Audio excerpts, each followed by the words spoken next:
মোরা একই বাগানের ফুল, আনন্দে একসাথে কাঁদবো। এক সারিতে বসে সমস্বরে গগন বিদারী চিৎকারে শিরোপা উদযাপন করব।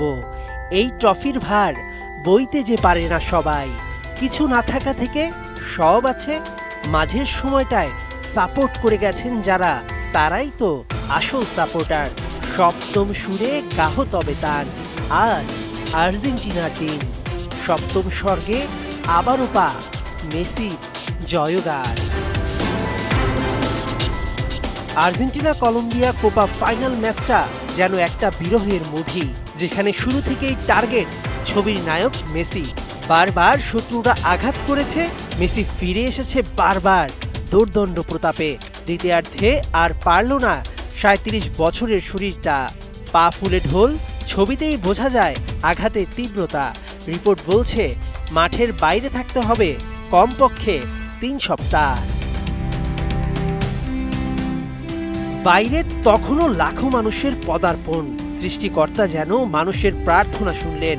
মেসির না থাকাটা, মেসির শিশুর মতো কান্নার মুখটা যেন পুরো টিমকে বুস্ট আপ করলো। এক্সট্রা টাইমে লাউতারো মার্টিনেজের শট গোলকিপারের ২ হাতের মাঝ দিয়ে জালে জড়ালো সাই সাই করে। পুরো আসরে দুর্দান্ত খেলার পুরস্কার পেলেন মার্টিনেজ, লাউতারো মার্টিনেজ। পুরো টুর্নামেন্টে চ্যাম্পিয়ন আর্জেন্টিনার মোট গোল ৯টি, ৫টাই মার্টিনেজের। বিশ্বকাপে ২৪২ মিনিটেও গোল ছিল না যার, এবার ২২১ মিনিটেই ৫ গোল। রোনালদোর শেষ ইউরো, মেসিরও শেষ কোপা, দুজনের কত মিল। দুজনেই কাঁদালেন নিজেদের শেষ ম্যাচটায়। ফিনালিসিমায় মেসি মুখোমুখি হবে তারই ভক্ত ইয়ামালের বিপক্ষে। সেই ম্যাচে খেলবেন না ডি মারিয়া।